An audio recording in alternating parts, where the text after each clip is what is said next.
आज तो कितनी जोर की बारिश हो रही है। वैसे घनश्याम भाई, हमारे भाग्य ने हमारा साथ दिया।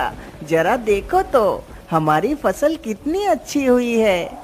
हाँ भाई, फसल तो अच्छी है, लेकिन ये फसल हमारे भाग्य की वजह से नहीं बल्कि हमारे कर्म का फल है।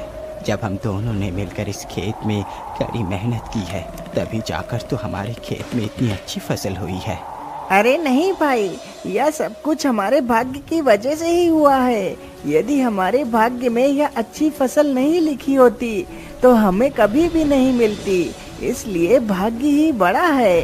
इस बात को लेकर दोनों मित्रों के बीच बहस हो जाती है।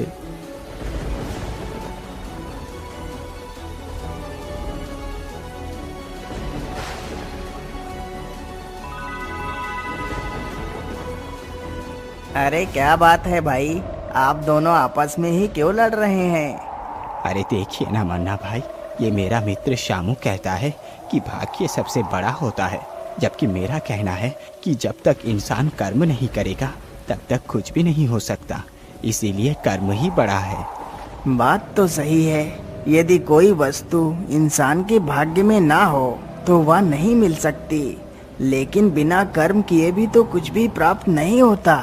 अरे भाई, आप दोनों की बहस उचित है, लेकिन इसका फैसला कर पाना बड़ा ही मुश्किल है। इसलिए आप दोनों को महाराज के पास जाना चाहिए, वही इसका फैसला कर सकते हैं। उस व्यक्ति की बात सुनकर दोनों मित्र राजमहल में पहुंच जाते हैं। बोलिए, आप लोगों की क्या समस्या है? आप दोनों राज्यसभा में क्यों आए हैं? महाराज, मेरा नाम घनश्याम है और ये मेरा मित्र शामू है। हम दोनों आपसे एक सवाल का जवाब जानना चाहते हैं। हाँ हाँ, क्यों नहीं युवक, पूछो, तुम दोनों कौन से सवाल का जवाब जानना चाहते हो? महाराज, मेरा कहना है कि कर्म बड़ा है, लेकिन मेरा मित्र का कहना है कि भाग्य बड़ा है। अब आप ही बताइए महाराज कि क्या बड़ा है।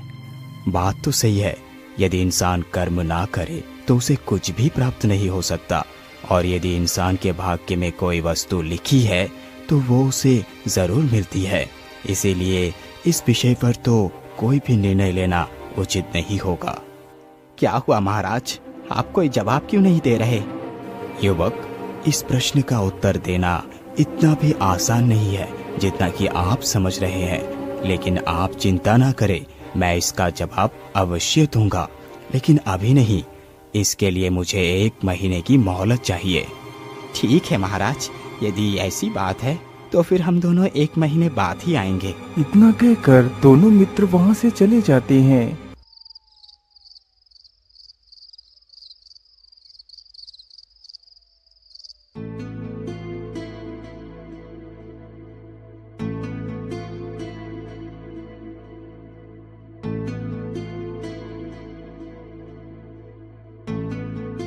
क्या करूं? इस सवाल का जवाब कहां से मिलेगा मुझे? मैं ऐसा करता हूं, कल सुबह ही इस प्रश्न का उत्तर ढूंढने के लिए निकलता हूं।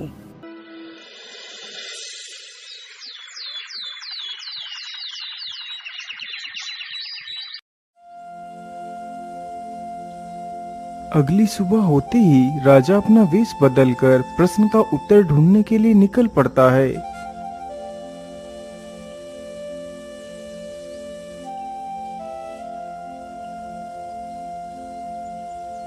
राजा चलते चलते एक नगर के पास से होकर गुजरता है। अरे भाई, जरा आप लोग सावधानी पूर्वक काम करें, कोई भी गड़बड़ी नहीं होनी चाहिए। अगले हफ्ते ही ये सारा सामान मुझे दूसरे देश को ले जाना है। शायद इस प्रकार चलते रहने से ही मुझे मेरी प्रश्न का उत्तर नहीं प्राप्त होगा। मैं ऐसा करता हूँ, इसी सेठ के पास नौकरी कर लेता हूँ, हो सकता है इससे मेरे सवाल का जवाब मिल जाए। इतना सोचकर राजा सेठ के पास जाता है। सेठ जी, मुझे काम पर रख लीजिए, मैं आपका कठिन से कठिन कार्य कर सकता हूँ। ठीक है, मैं तुम्हें काम पर जरूर रख लूंगा, लेकिन तुम्हारे अंदर ऐसी क्या विशेषता है कि मैं तुम्हें काम पर रखूं? सेठ जी, मेरे अंदर यही विशेषता है कि जो कोई कार्य कोई नहीं कर सकता, वो कार्य मैं कर सकता हूँ। मैं आपके मुश्किल समय में बहुत काम आऊंगा।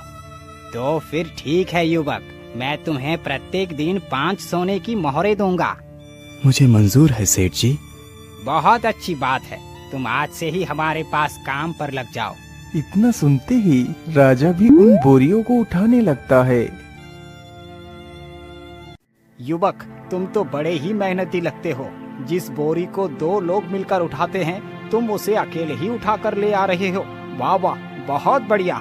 राजा को काम करते करते लगभग शाम होने वाली थी। अरे रुक जाओ युवक, क्या सारा कार्य आज ही कर डालोगे? मैं तुमसे बहुत प्रसन्न हुआ। वैसे तुम्हारा नाम क्या है?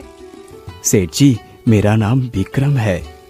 अच्छा ठीक है विक्रम, ये लो तुम्हारी आज की मजदूरी, और कल से तुम सुबह समय से आ जाना, ठीक है?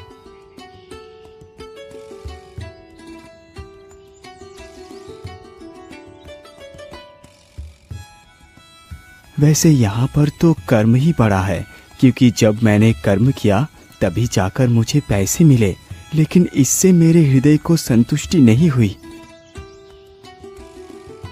ये सारी बातें सोचते सोचते राजा एक ढाबे के पास से गुजरता है। वैसे मुझे बहुत जोर की भूख लगी है, चलो कुछ खा लेता हूँ। इतना कहकर राजा उस ढाबे से उन 5 सिक्कों से एक खाने की थाली खरीदता है। मेहनत करने के बाद तो भूख भी कितनी जोर की लगती है। चलो मैं जल्दी से खाना खाकर कहीं रुकने का इंतजाम करता हूँ। अरे बेटा, जरा मेरी बात सुनो। अरे क्या बात है बूढ़े बाबा? बेटा, मैंने 2 दिनों से कुछ भी नहीं खाया। क्या तुम मुझे कुछ खाना खिला सकते हो? हाँ हाँ बाबा, क्यों नहीं, आप ये सारा खाना खा लीजिए। इतना बोलकर राजा उस खाने की थाली को उस बुढ़े व्यक्ति को दे देता है। वाह बेटा वाह, तुम तो वाकई कितने महान हो। तुमने इस खाने को खुद ना खाकर मुझे दे दिया। जीते रहो बेटा, जीते रहो। इतना बोलकर वह बूढ़ा व्यक्ति उस खाने को लेकर वहाँ से चला जाता है। वैसे उस खाने को मैंने अपनी मेहनत के पैसे से खरीदा था, लेकिन वो खाना मेरे भाग्य में नहीं था, इसीलिए मुझे नहीं मिला। ये हिसाब से तो भाग्य बड़ा हुआ।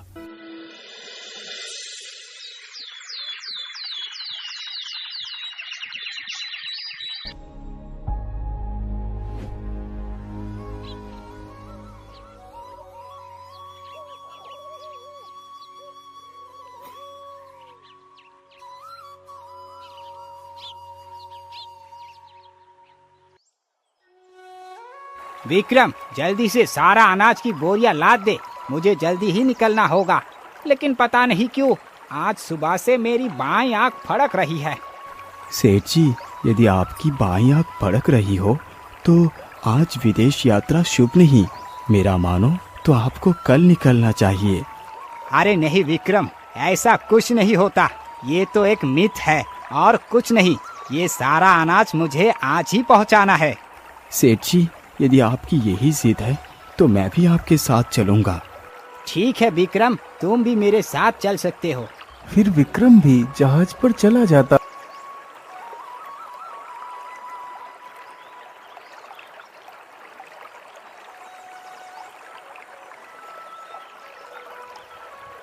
जहाज चलते चलते समुद्र की गहराइयों में पहुंच जाता है।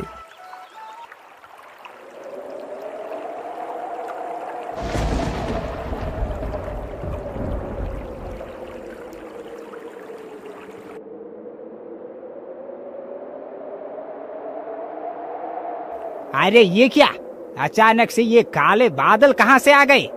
सेठ जी, मुझे तो लगता है आज काफी जोर का तूफान आने वाला है। अरे विक्रम, शुभ शुभ बोलो। यदि तूफान आ गया तो हमारा क्या होगा? सेठ इतना कह ही रहा था कि तभी जोर जोर से बारिश होने लगती है और साथ ही समुद्र में जोर जोर से लहरें उठने लगती हैं। जहाज पर सवार लोग अपनी अपनी जान बचाने के लिए समुद्र में कूदने लगते हैं। विक्रम, तुमने कहा था कि तुम कठिन समय में मेरे काम आओगे। आज तो मुझे मेरी मौत सामने खड़ी दिखाई दे रही है। तुम मेरी जान बचाओ विक्रम।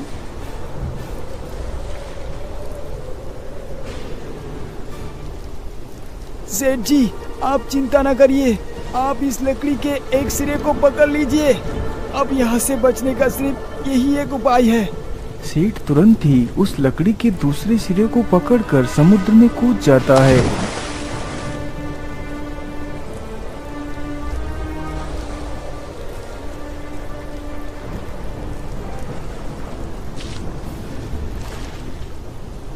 अरे सेठ जी तो बेहोश हो गए।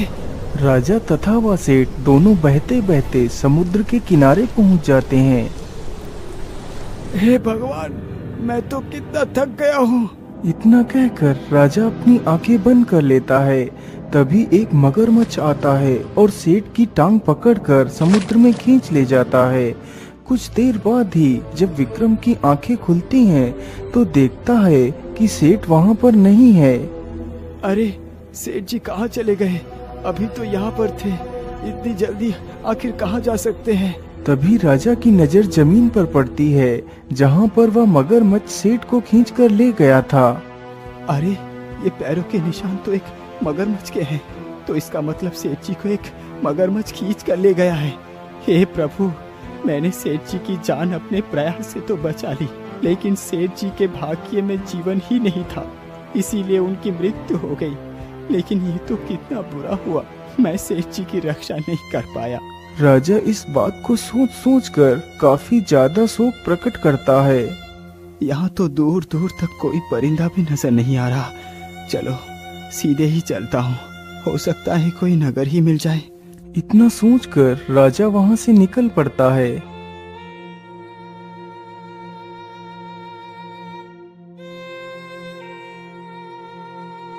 राजा चलते चलते एक राज्य में पहुंचता है जहां की राजकुमारी की यह जिद थी कि वह विवाह करेगी तो सिर्फ विक्रमादित्य से ही करेगी, अन्यथा पूरे जीवन कुंवारी ही रहेगी। अरे भाई, ये राज्य कौन सा है? भैया, यह मंगोलिया राज्य है, लेकिन आप कौन हो भाई? अरे भाई, मैं धारा नगरी का राजा विक्रमादित्य हूँ। तुम विक्रमादित्य हो? ये कैसा मजाक है? मैंने भी विक्रमादित्य के साहस और पराक्रम के बहुत से किस्से सुने हैं। तुम तो विक्रमादित्य नहीं हो सकते। उस व्यक्ति की यह बात सुनकर विक्रम अपनी कहानी उस व्यक्ति को बताता है। कहानी सुनकर व्यक्ति हैरान ही रह जाता है। महाराज, हमारे राज्य की राजकुमारी ने यह प्रण लिया है कि वह अपना विवाह सिर्फ आपके साथ ही करेंगी, अन्यथा पूरे जीवन कुंवारी ही रहेंगी। चलिए महाराज, हमारे साथ राजमहल को चलिए। ठीक है भाई, मुझे अपनी राजकुमारी के महल में ले चलो। वह युवक जल्दी ही राजा विक्रमादित्य को अपने राजा के पास ले जाता है। महाराज, हम तो आपकी प्रतीक्षा में ही बैठे हैं। मेरी बेटी ने आपसे विवाह करने का प्रण लिया है, लेकिन शर्म के मारे मैं आपसे कभी मिलने नहीं आ सका, क्योंकि आपकी और मेरी बराबरी कहाँ हो सकती है महाराज। नहीं महाराज, इस प्रकार की बात बोलकर आप मुझे शर्मिंदा ना करें। महाराज, यदि राजकुमारी का प्रण मुझसे विवाह करना है तो मैं राजकुमारी के साथ विवाह अवश्य करूंगा। फिर राजा विक्रमादित्य का विवाह उस राजकुमारी के साथ ही हो जाता है।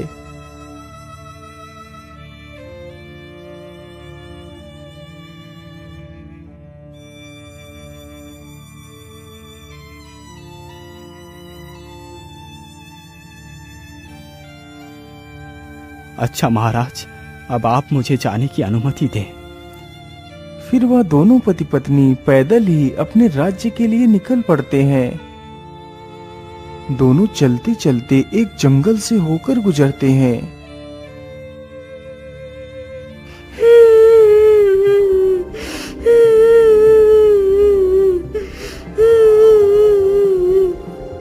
अरे स्वामी, ये रोने की आवाज किसकी है? मुझे लगता है कोई मुसीबत में है, हमें चलकर देखना चाहिए। हाँ प्रिया, ये आवाज तो इस तरफ से आ रही है, चलो चलकर देखते हैं। इतना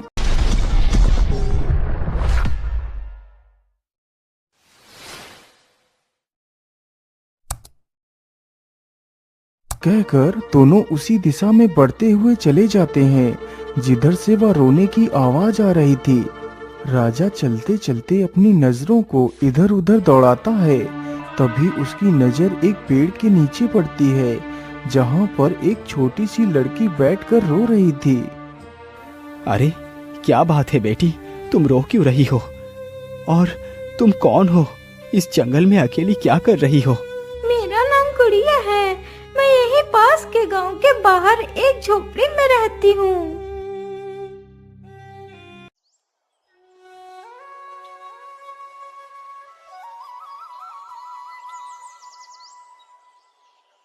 अरे बेटी गुड़िया, अब हम लोग काम पर जा रहे हैं।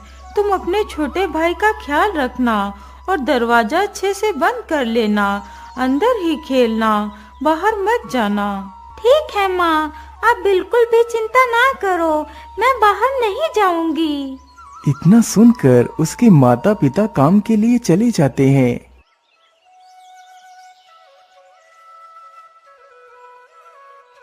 अरे वाह, बाहर तो कितना सुंदर दृश्य है।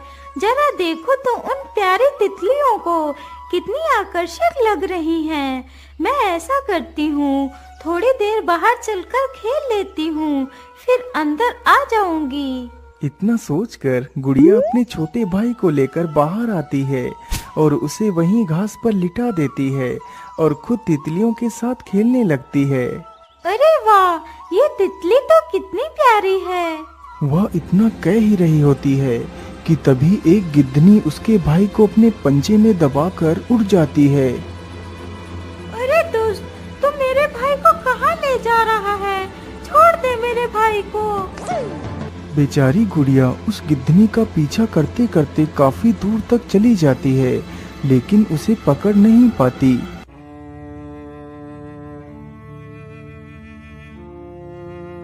हे भगवान, अब मैं अपने माता पिता को क्या जवाब दूंगी? मेरे भाई को तो वह दुष्ट गिद्ध उठा ले गया। अब मैं भी अपने घर नहीं जाऊंगी। जब तक मेरा भाई मुझे नहीं मिल जाता, मैं यहीं पर बैठी रहूंगी। तब से मैं यहीं पर बैठी हूँ, लेकिन मुझे मेरे भाई की कोई भी खबर नहीं मिल पाई। बेटी तुम शांत हो जाओ, मैं तुम्हारी सहायता अवश्य करूंगा। अरे प्रिया, तुम इस बच्ची का ख्याल रखो, मैं जल्द ही वापस लौट कर आऊंगा। इतना कहकर राजा उस गिद्धनी की तलाश में निकल पड़ता है।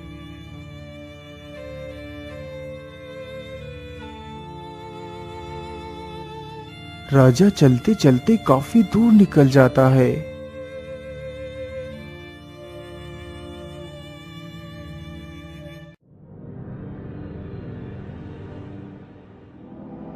अरे महाराज, आप मेरी सहायता करो, बदले में मैं आपको सारे सवालों का जवाब दूंगा।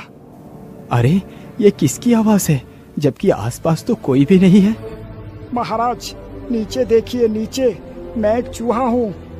अरे चूहा, मैं तुम्हारी क्या मदद कर सकता हूँ? महाराज अब मैं बूढ़ा हो चुका हूँ, जिसकी वजह से मैं ढंग से चल भी नहीं पाता।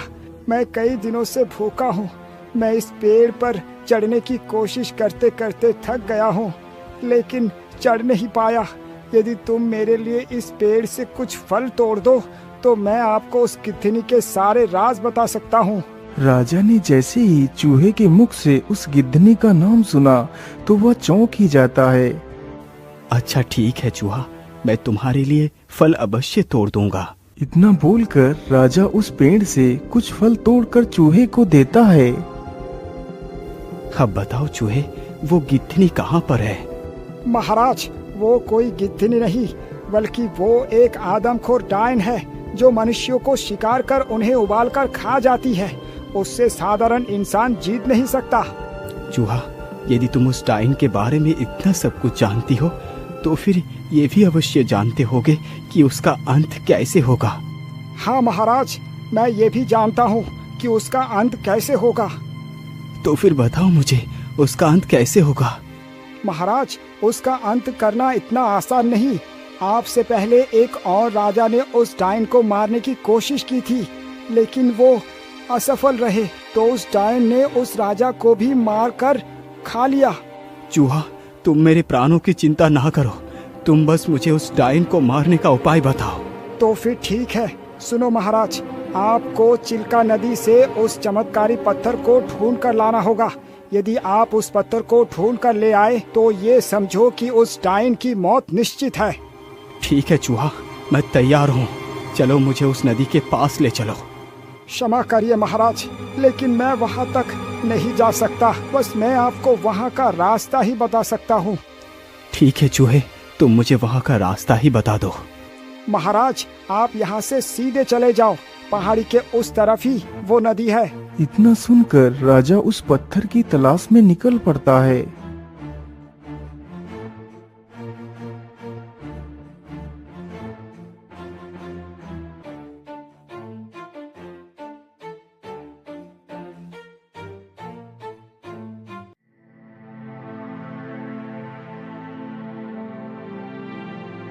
मुझे लगता है यही वो चिल्का नदी है। चलो जल्दी से इसके अंदर चलता हूँ।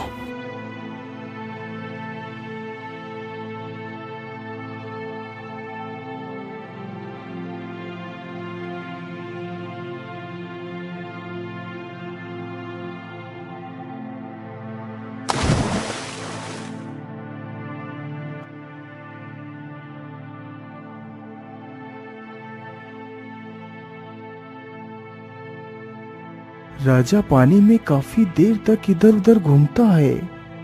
आखिर कहाँ हो सकता है वो चमत्कारी पत्थर?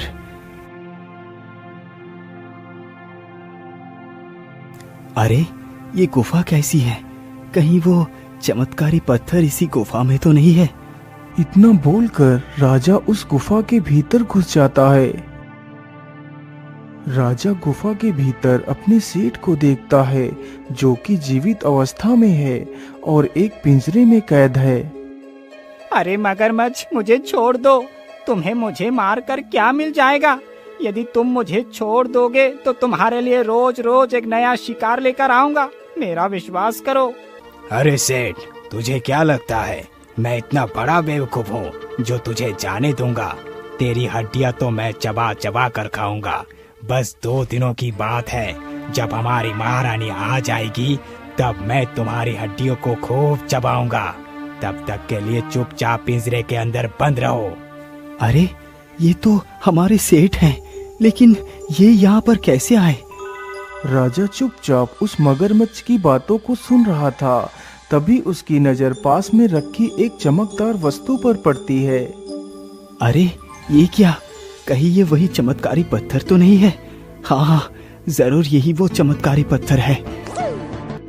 सावधान दुष्ट मगरमच्छ, मेरे रहते हुए तू सेठ का बाल भी बांका नहीं कर सकता। अरे तू कौन है जो सेठ को बचाने के लिए आ गया? मैं राजा विक्रमादित्य हूँ। ये आदमी तो कुछ जाना पहचाना सा लगता है, जैसे मैंने इसे पहले कभी देखा है। अच्छा, तो फिर और भी अच्छी बात है।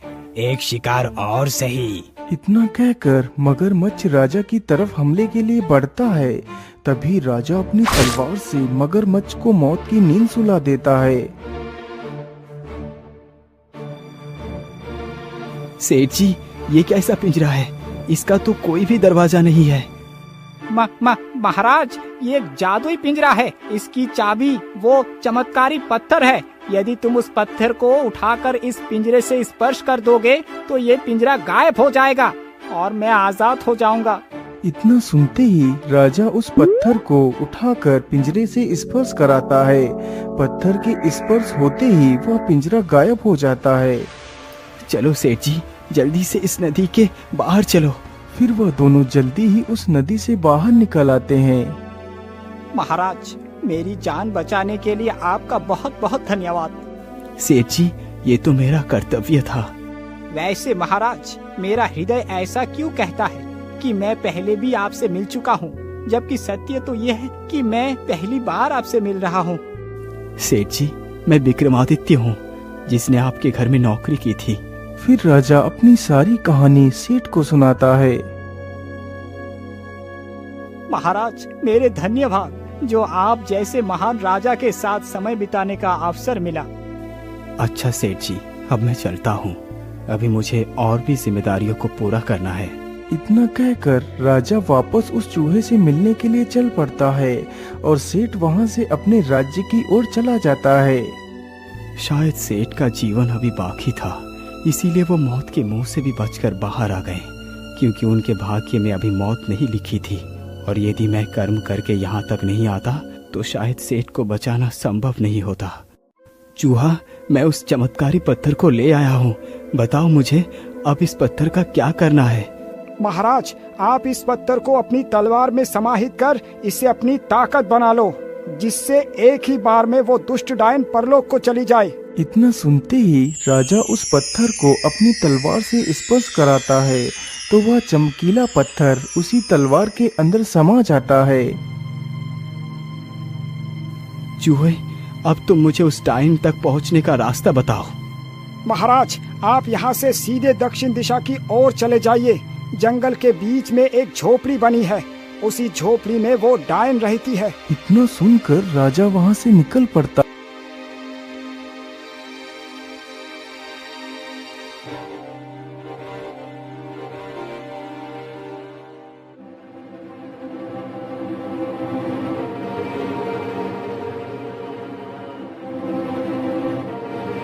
राजा चलते चलते जल्दी ही उस डायन की झोपड़ी के पास पहुंच जाता है। जरूर ये झोपड़ी उस डायन की ही होगी। अरे, इसके अंदर से तो बच्चे के रोने की आवाज आ रही है। इतना बोलकर राजा तुरंत ही झोपड़ी के भीतर जाकर देखता है तो वह बच्चा जमीन पर पड़ा हुआ रो रहा था। ओहो, इस दुष्ट बच्चे ने तो रो रो कर मेरा दिमाग ही खराब कर दिया है। बस थोड़ी देर और रुक जा, फिर तू रोने के लिए बचेगा ही नहीं। अरे, कढ़ाई में तो मैं मसाले डालना ही भूल गई, जरा मैं मसाले लेकर आती हूँ। इतना बोलकर वह डायन वहाँ से चली जाती है। मुझे लगता है डायन देर में आएगी। मैं बच्चे को उठाकर यहाँ से चला जाता हूँ, फिर आकर इस डायन से निपट लूंगा। इतना बोलकर राजा जल्दी ही उस बच्चे के पास जाता है और उसे अपनी गोद में उठा लेता है।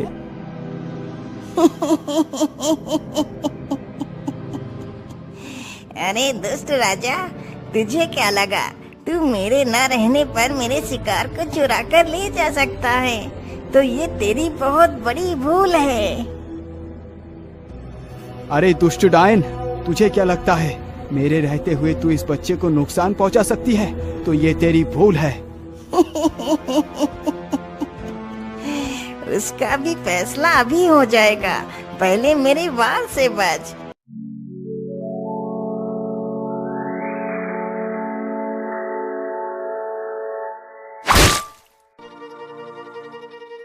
अरे ये कैसे किया तूने? तू मेरे वार से बच कैसे गया?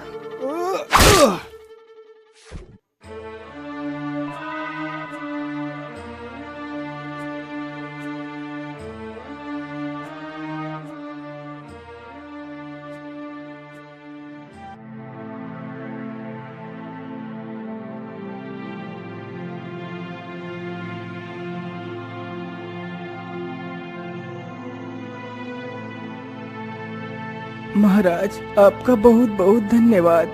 यदि आप मेरे बेटे को नहीं बचाते तो शायद आज मेरा बेटा मेरे पास नहीं होता।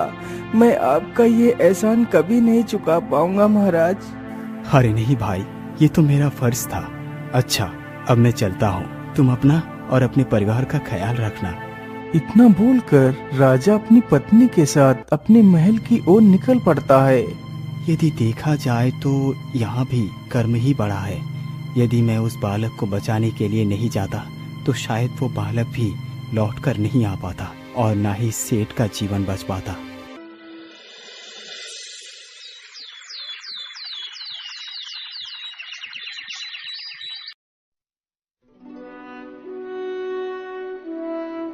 महाराज, आज 1 महीना पूरा हो चुका है। क्या आपको हमारे सवाल का जवाब मिला? हाँ युवक, मुझे तुम दोनों का प्रश्न का उत्तर मिल गया है। तो फिर बताइए ना महाराज, कर्म ही बड़ा है ना? नहीं घनश्याम, कर्म बड़ा नहीं है। तो फिर महाराज भाग्य ही बड़ा होगा। नहीं शामू, भाग्य भी बड़ा नहीं है। ये निर्णय करना कठिन है कि कर्म और भाग्य में से कौन बड़ा है। अभी तो ये कहा जा सकता है कि कर्म और भाग्य एक दूसरे के साथ जुड़े हैं और सदा साथ साथ ही चलते हैं। यदि मनुष्य कर्म ना करे तो फल नहीं मिलता, और कर्म करे तो उसे सफलता अवश्य प्राप्त होती है। इसलिए कर्म के बिना भाग्य कुछ भी नहीं। आज हमें जो भी सौभाग्य प्राप्त हुआ है वो हमारे कर्मों का ही फल है। ऐसा कह सकते हैं कि भाग्य और कर्म दोनों एक दूसरे के ही पूरक हैं, लेकिन कर्म सबसे ज्यादा महत्वपूर्ण है।